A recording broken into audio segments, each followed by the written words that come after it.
Hey, everybody, I'm Jarrod Sutton at DIAL Ventures. This is our podcast. Welcome. We're really pleased today to have the opportunity to talk with Dr. John Gazer.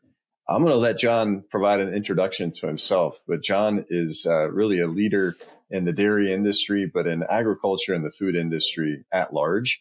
And so we're super excited today to have a conversation about John's background, some of the work that he's doing today across a variety of verticals in the agri-food industry.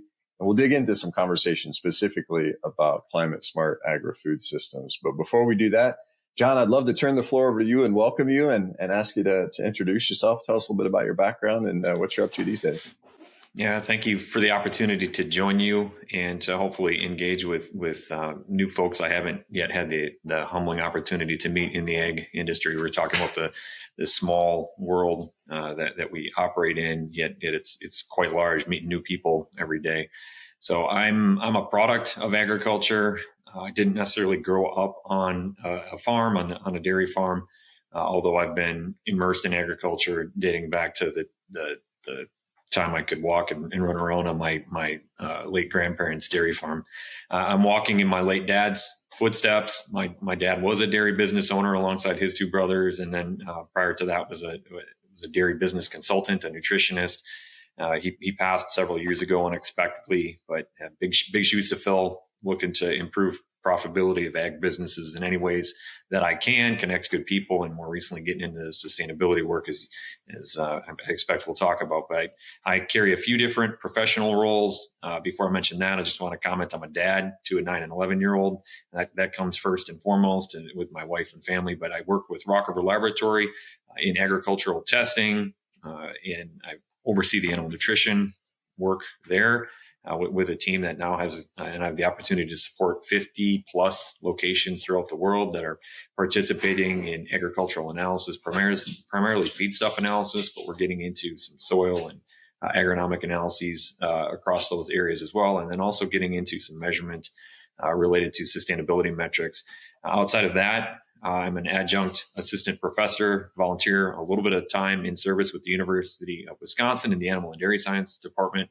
I have been contributing to classes, invited lectures, serving as a committee member on graduate student committees, doing a little bit of work there. And then over the last 5 to 10 years, have started a private consulting business in conjunction with two of my grad school advisors and some other folks, Cows Agri Consulting. So I'm the founder of that group and do a fair bit of work consulting and advising different agribusinesses and potentially helping some dairies and sort of an executive level as well. Terrific. A lot of good friends at the University of Wisconsin. Great to connect with another one. So the way you described nutrients and the feedstuffs, and now you're crossing over further, I guess I would call it upstream with soil health as an example. How did that come to be? I mean, is this like a market-driven need? Hey, let's explore this a little bit further. Is it based on technology and scientific discoveries that have presented more questions and more opportunities, a combination of things? How'd you get to this point? That's a loaded question. Think about like a dam breaking that's got an entire lake of water, and that water needs to find some path or multiple paths to end up flowing downstream, wherever that might be. There is a mammoth demand for, I would say, more climate-friendly solutions, including food. And at the same time, there's demand to continue improving and seeking efficiencies throughout the agricultural supply chain, ending with, in my world, primarily a gallon of milk or yogurt or maybe some butter on that shelf in the storefront, or in the freezer in the case of ice cream, or beef. I do a little bit of work in the beef sector as well.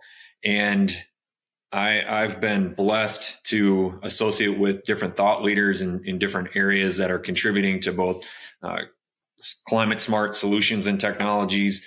But I've really I think created a little bit of a foundation for myself and networked with a lot of thought leaders on just day-to-day tools and technologies that have improved the profitability through efficiency gains in the agribusiness world and supply chain. It's interesting. You think about how data has led to better information to make strategic decisions and business decisions. And the way that in agriculture, agri-food, we typically define sustainability is through efficiency gains. And it's really a terrific marriage when the two converge, where we can actually save a bit of money and promote the fact that it is, in fact, a sustainable or responsible production. And we continue to improve. I think that's just wired in our industry's DNA. And so, yeah, as I mentioned in the question, when you have that data and those scientific discoveries that make good research, oftentimes prompts opportunities for additional research, additional questions to probe a bit deeper. And feels like the agri-food industry at large is thinking about these things differently and maybe more collaboratively than they ever have before. Is that how you're seeing it? Are you feeling that? Are those the signals you're getting from downstream especially? Yeah. So the folks such as yourself and your team have been, I think, doing a great job in bridging gaps between different thought leaders. If I just think of this week as a microcosm of the agribusiness and agri-food world, there are groups and individuals with wide-ranging expertise. So, for example, yesterday morning, I talked with a grain farmer, crop producer, a grower. I talked with a startup organization out of Southern California with expertise in microbiology, bioengineering. I've spoke with another organization that has some basis in feed storage, but with the intent on providing a higher quality grain to end users. That was just 3 of the probably 10 to 15 folks that I engaged with yesterday. And all of those folks are interested in working toward efficiencies and improvements in sustainability. And I think efficiencies can be defined as economic, and then sustainability can be also defined as economic as well as environmental. Just referencing back to the crop farmer I spoke with before, and really what's at the root of a lot of the forward movement we're seeing in the United States and domestically, and then the draw to the United States from or that I see with other countries seeking to learn from us and sort of follow in our footsteps or our wake. The crop farmer told me that as he looked at his books over the last few years, thinking as a businessman, they're operating on around 3% margin. So that resonated with me because I know, having worked alongside my father, been immersed in the dairy books, especially after his death, and we had to unfortunately work through the dissolution of his shares in that LLC. They're operating on similar margins from a percentile standpoint. So we don't have the kind of margins we did, say, 20 years ago, when we could get away maybe with some inefficiency and still have enough money at the end of the month, the end of the year, and pay ourselves a little bit. We're chasing another 1/10 to a half unit of margin opportunity.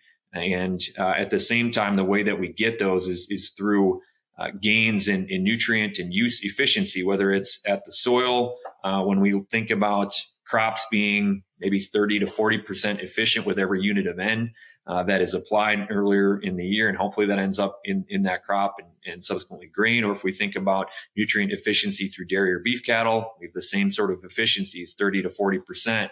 I often talk to producer groups, for example, that we're talking about improvements and ways that we can get a little bit more with each mouthful of feed. The average dairy cow, she turns about 60 to 70% of the nutrients in the diet into some sort of digestible energy or metabolizable protein.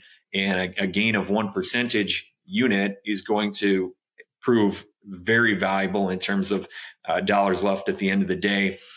And at the same time, those are carbon and nitrogen units that are not ending up in excretion and would be an environmental concern. So there are separate streams. Coming back to my dam analogy, I believe that the water behind the dam, if you will, is the forward movement of agriculture and agribusinesses within the agri-food supply chain. And we are working down multiple streams, but toward the end goal of all the water coming back together toward economic and environmental sustainability of our agribusinesses. Man, that is fascinating. The dairy cow is an amazing biological being. and the production of dairy goods in this country is, I would say, arguably the best in the world. I'd love to hear, if we zoom out a bit further, for those in our audience that buy their milk at the grocery store and may not have a good understanding of what happens and all the steps in the process before that. Like zoom out and give us an overview of the dairy cow, sort of a life leading up to and its production of milk. The question is analogous to, I think, back to graduate school. And I think probably many of our listeners haven't gone through the pain of graduate school. And I don't know that I would recommend it. But in my preliminary examination, and think of this like a root canal, but when you're in an academic setting, Dr. Lou Armentano, who was on my my PhD committee, he asked a question kind of along the lines of what you just did. Describe the food moving through a dairy cow.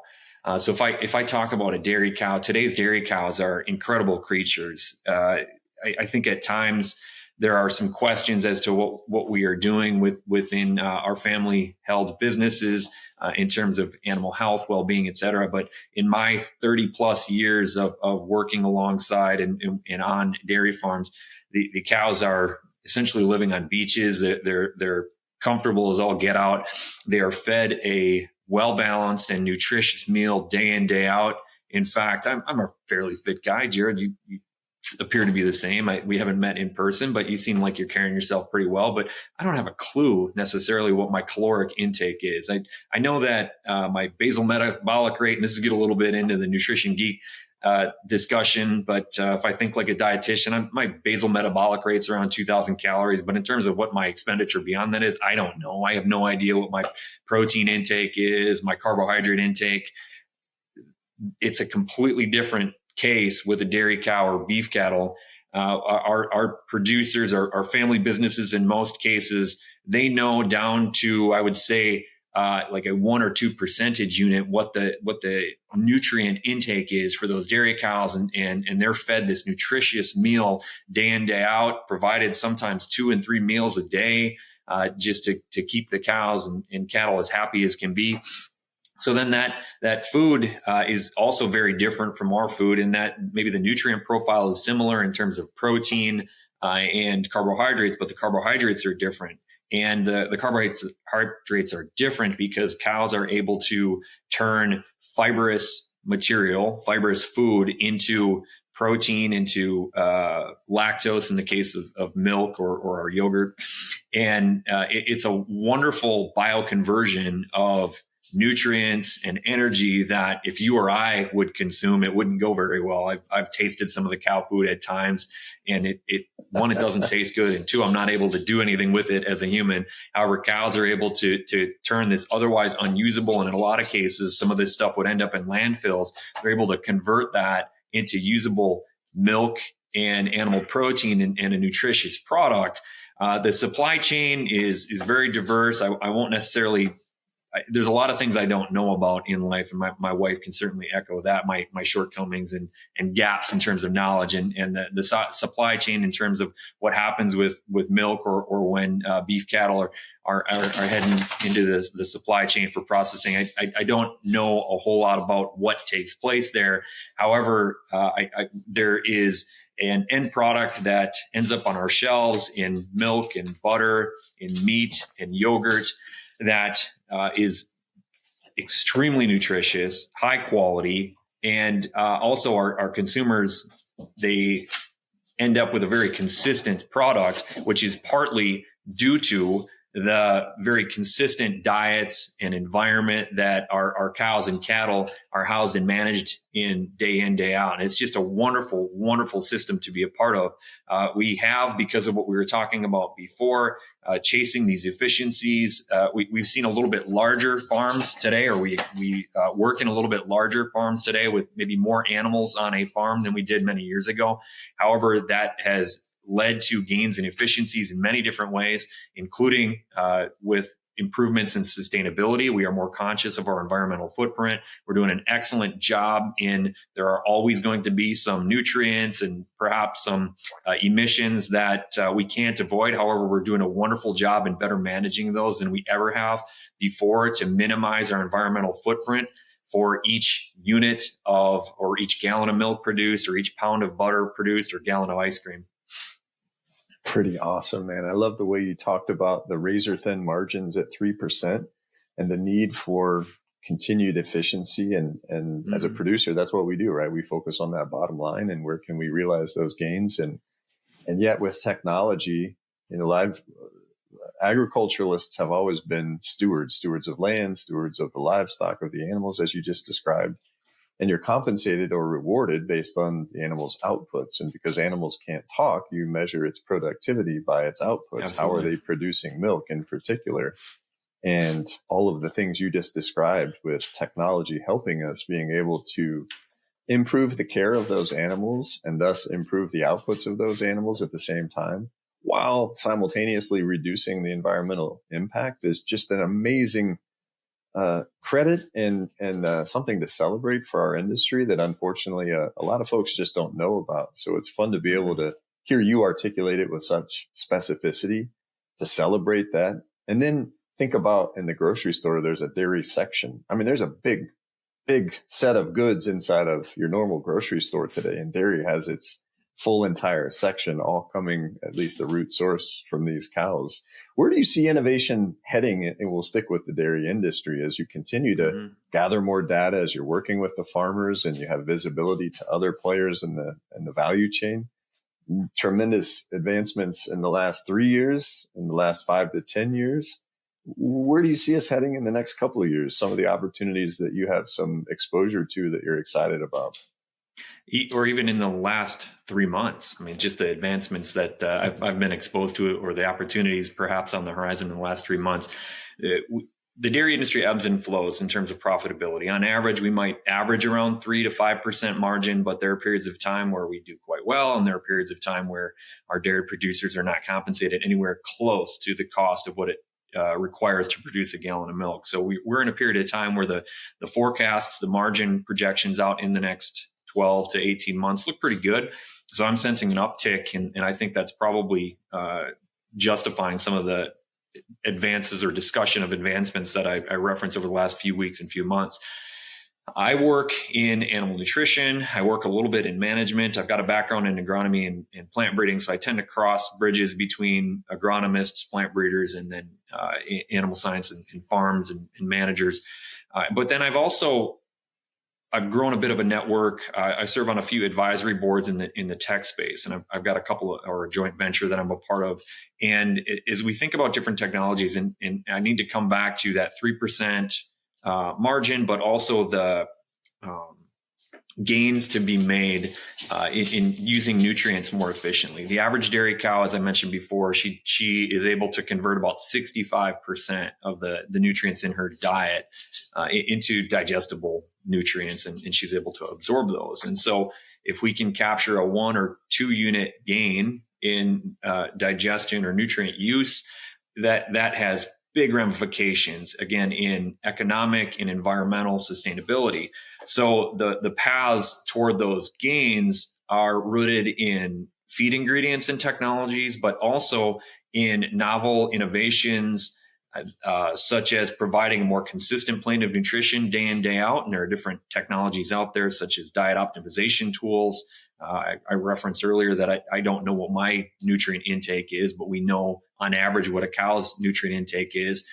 There's a new venture that I've helped get off the ground where we are actually analyzing the nutrient supply in all of the feeds that are blended into a cow's diet, or a ration as it's sometimes otherwise called, and then optimizing that diet day in, day out. That, for those of you out there that maybe have a little bit of experience, we all drive cars, and so electric cars are a little bit more common today than they were, say 5-10 years ago. But if we think back 20 years, or 30 years at this point, we used to have carbureted engines in cars. And so we would convert gasoline into energy, and we would drive our cars around, and the carburetor would mix the air and the fuel, and the carburetors would need to be tuned, which was sort of an artistic approach in some cases, where you would change some dials until the engine was running well. Well, then we converted to electronic fuel injection in the mid to late 80s and early 90s, and we recognized great gains in fuel conversion efficiency, more horsepower. We're able to go longer on the same amount of fuel. There are some technologies out there where we're sort of making that analogous transition in animal nutrition, for example, where we're analyzing the nutritional profile of feed ingredients and then integrating that information within a daily diet optimization tool to provide a more consistent plan of nutrition. Dairy cows and beef cattle are creatures of consistency. The more consistent the nutrient and food supply put in front of them each day, the more efficient they can be. So a technology such as that is anecdotally helping us gain another 1 or 2 units of nutrient use efficiency, and ultimately helping us both reduce our carbon or nitrogen footprint and improve the profitability of that business. So that would be one technology. Another way that it's not necessarily a technology per se, but you referenced data before. Dairy farmers are very similar to convenience stores, or perhaps your grocers, or for example, a large retailer, in that we have data on many different aspects of our business. However, where the ag industry and our producers stand to be a little bit better is aggregating that data into what is called a data lake for the data scientists out there, where we pool all sorts of different information together. So think about this. If you're looking at, for me, if I want to know what my net worth is, well, I need to account for what's in my checkbook, what's in my savings account, my investment accounts, and then put that all into one spot so I can sum up my debts and my assets and see how much money do I have. That's analogous to a lot of different data tables that dairy producers have, and then to compare and contrast with, say, a convenience store. Convenience stores and some larger retailers have been able to utilize artificial intelligence to learn about consumer trends.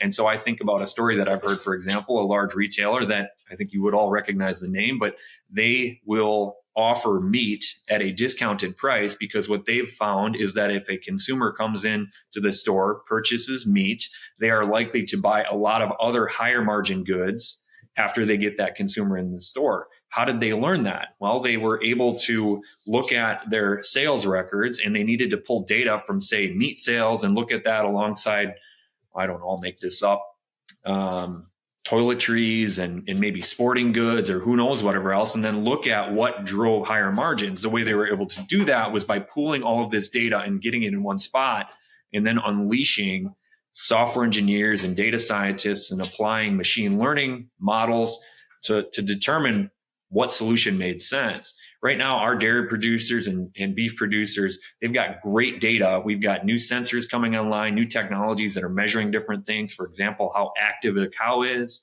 or how a cow is eating in a given day. But that information needs to be aggregated and pulled into a data lake so that we can unleash some of the incredible power that AI and machine learning or other modeling potential or methods may be able to help us uncover new relationships that we never knew about before. So that's another area that I'm really excited about in the foreseeable future, because there are some groups that are beginning to successfully aggregate the data from the different data tables, different sources on farms, so that we can learn about new relationships and make better decisions into the future, and to come back and gain that little bit of efficiency that I keep hitting on. Yeah, great analogies. I'm an Indianapolis 500 geek, so we still have carb day, but we haven't had carburetors in those cars since, to your point, the early. You have a whole generation that's grown up without a carburetor, and so very similar. Those efficiencies realized and the speed that's come with that, pretty awesome.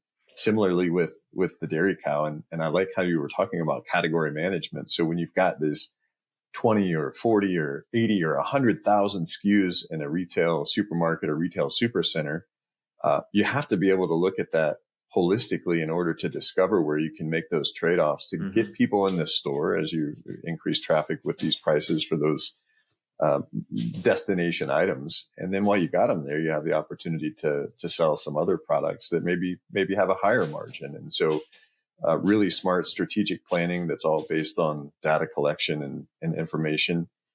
It's early days as it relates to AI and machine learning. And we're pouring a lot into that space at Purdue. I know Wisconsin and other universities are as well, and many thought leaders across around the world, certainly in our industry. It's early days, but the potential is super exciting. How do you see this unfolding? I mean, in your mind, when you've got AI I mean, I use Chat GPT all the time to help me say what I want to say, and maybe sometimes say it better. That's maybe a fraction of a % of the potential and horsepower inside of AI engines today. I cannot wait to see how we realize additional efficiencies and the gains that come from harnessing that power for our industry. How do you see that playing out? What have you been exposed to, and how do you see that potentially becoming a real tool for our farmers? So with my Rock River Laboratory role and the group that I have the opportunity to support there, we have the pleasure of having a pretty robust data table in feed analyses and different nutritional information. And we've tried out some new models at Rock River Laboratory, and we've been able to come up with some models to explain things that I never thought we would be able to. And I won't get into them in detail because I think that probably the details would be lost and wouldn't be valuable. But AI and machine learning methods and models have been able to uncover new insights just within nutritional analyses. So if you think about your nutrition facts on any of a gallon of milk or butter, and I won't talk about candy or soda. We don't need any of that stuff. But the nutrition and nutrient inputs, my day job with the Rock River Laboratory family, we analyze those nutrients in different feedstuffs, but we also have to understand what kind of nutrient digestion potential there is in dairy cows. So AI and machine learning built models have been able to uncover new insights to predict and understand the nutrient digestion potential in feedstuffs, which when we have a better understanding then of the nutrient digestion potential, which would be analogous to, if I think about just refined flour versus whole wheat flour, what's the difference between those in human nutrition? Whole wheat flour is going to be just a little bit less digestible. It's not going to be as rapidly degraded in our digestive tract. And so we tend to side with whole grains, and there's just maybe a little bit less impact on our waistline, right? With a whole grain source relative to a highly refined flour, if you will. Not saying one's good or bad. It's just they're a little bit different. So AI and machine learning have been fascinating what they've been able to uncover just within feed stuff and nutrient analyses, making correlations and models and for our nutritionists and for our dairy producers to utilize and employ and make better decisions. It's just example. Yeah, and a great one, John. We had Angela Anderson from Starbucks on a podcast, and really great conversation with Angela about Starbucks' commitment to continue to improve their supply chain's carbon footprint. And they put their money where their mouth is. And I would encourage our listeners to go back and find that episode to listen to some specific examples of how Starbucks is investing money alongside dairy producers to experiment with some new technologies, including digesters and other upstream input production practices to, again, continue to reduce the carbon footprint. That's one example of, I know, a ton of activity in this space. Given your unique role in the various pieces and sectors of the value chain that you have exposure to, what are you hearing from downstream? We always kind of think about the consumer, and that's a big, broad term, of course. What are you guys hearing from some of the brands? What are they looking to you, and whether it's at the university, Cows, whoever it may be? What are y'all hearing from customers?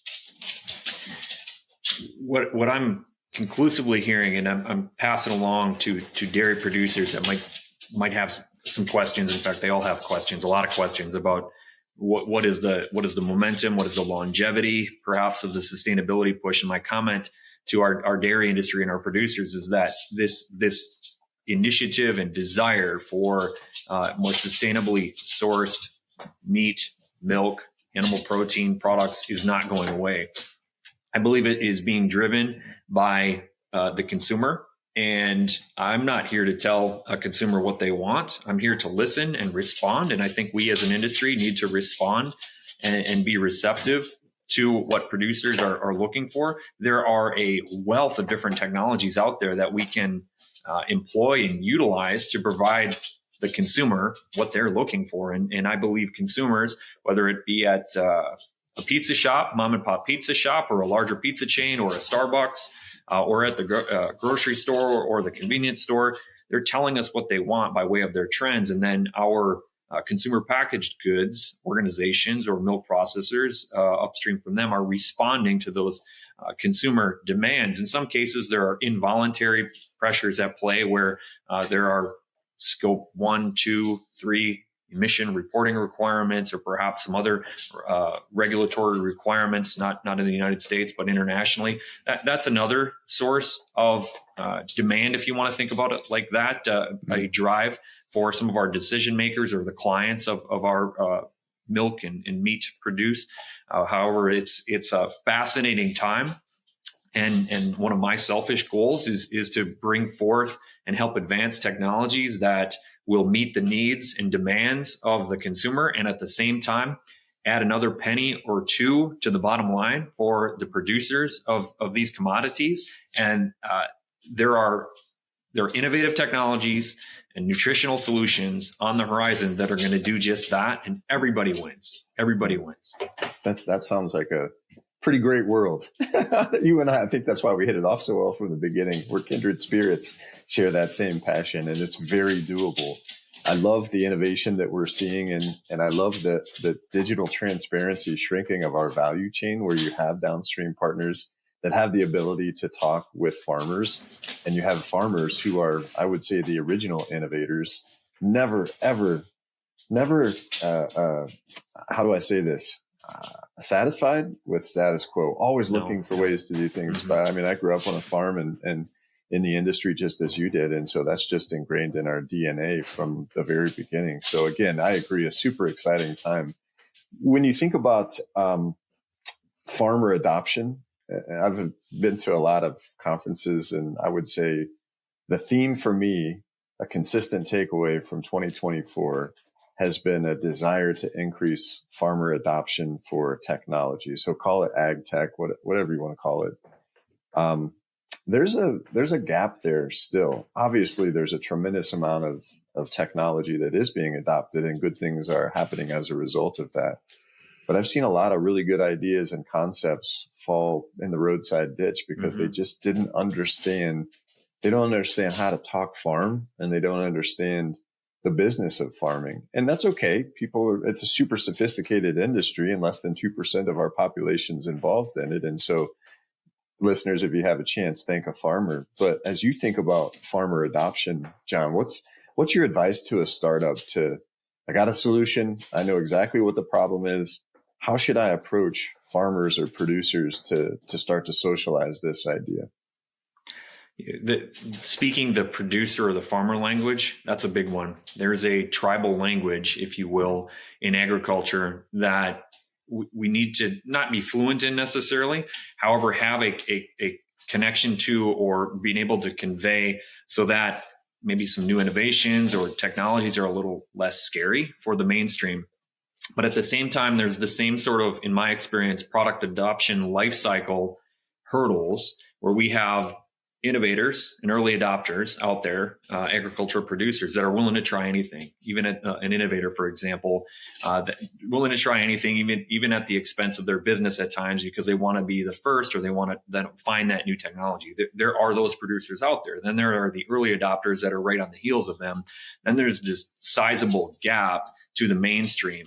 And in order to cross that bridge into the mainstream, we need to have a bit of a track record of success to demonstrate, hey, this isn't going to disrupt your business, because our agricultural producers, our farmers, are spread very thin. One, they don't have a whole lot of time to dedicate to exploration. So it's folks like myself and my consulting business, for example, that help to translate and help to move the knowledge or awareness along a little bit, do some farmer trials, gain some testimonials and some other work to then hopefully connect a little bit further with the mainstream so that we can help that product adoption toward 30 to 50%. There's a lot of groups that would love even 1% to 2% farmer adoption of a new technology, but it is very difficult for the reasons that we're talking about here, including just being able to speak that farmer language and help convey what this technology can do. It took me, I'll think back to an experience I had in Australia. This was a couple of years out of graduate school. I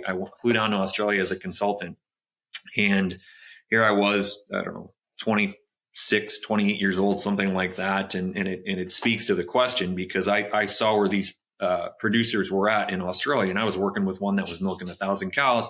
They were looked at as an innovator in Australia. So they were kind of forward thinking, a little bit more like US systems.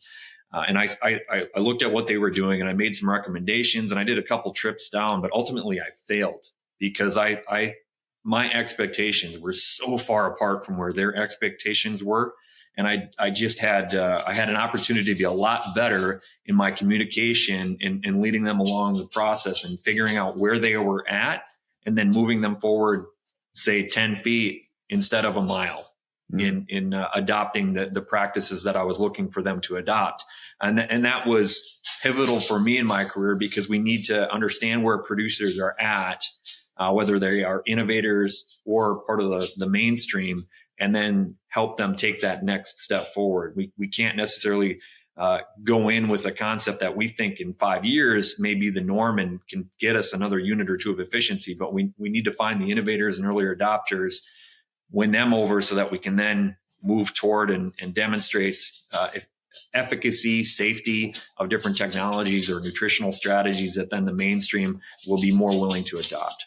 That's brilliant, man. That tribal language, as you described, it's so real, and you really don't understand it if you haven't had the exposure to it. But once you get the exposure to it, you really develop an appreciation for it. And farmer to farmer influence is incredibly impactful. So to your point of a pilot project and having those testimonials, have a little bit of patience, get a few of those under your belt, and then you can really move to scale, because those farmers become real champions, and farmers trust farmers. John, go ahead. I need to jump in and emphasize that point: farmers trusting farmers, farmers speaking to farmers, because that's a big one in terms of adopting new technologies. And that I can speak to that with a story just in the last 24 hours. There's one of my clients that has been seeking to gain a foothold in the dairy industry with a new technology and approach in connecting higher quality feed to end users. And for 2 years, they've been seeking to gain a little bit of an acceptance, hosting a whole bunch of meetings, burning through capital, and just not with a whole lot in product sales. But we got, in the last 6 months, one producer to do a pilot trial. And then after we had that information in hand from a real farm, real dairy in Nevada, and show that to a couple of other dairy farms, the engagement was night and day different. The dairy producers looked at that real information and were much more receptive and responsive to talking about and even trying out the technology than they were over the prior 2 years. And I said to my client, this is what I've seen we need. We need this information so that we have that added buy-in and trust. So just to emphasize that point. Yeah, that's terrific. Farmers are competitive, but they're also quick to share and demonstrate how they did what to improve either efficiencies, as we've talked about, or potential outputs as well. And I think, again, that's what makes it very special. And we're just passionate about the industry for good reason, in my opinion. John, how do we get a hold of you? If listeners got an idea and they want to talk to somebody that knows the dairy industry and agriculture writ large, how do they talk to you? How do they get a hold of you? I'd love to help you out. I'm here and I exist on this planet to make connections between thought leaders in different areas, different disciplines. So if we can carry on this discussion beyond today's podcast or little clips that may be out there, you can reach me at John, JOHN, at cowsagree.com.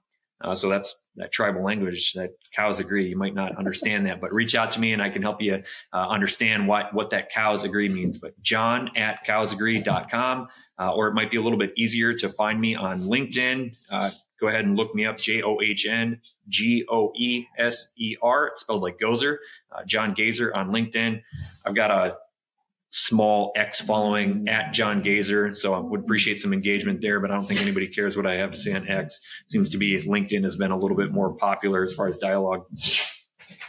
Good, John. Thank you for that. We'll boost and spread the awareness. It's just a pleasure to talk with you. And I know we'll be talking with you again very soon, but thanks for your time today. Thanks for sharing your unique perspective, but a valuable one at that. Really appreciate the opportunity. Thank you, Jarrod, and to the DIAL team and Purdue for affording me this platform and opportunity to connect with more folks. All right, everybody. That brings it to a close today. We'll talk to you next time. Thanks for tuning in.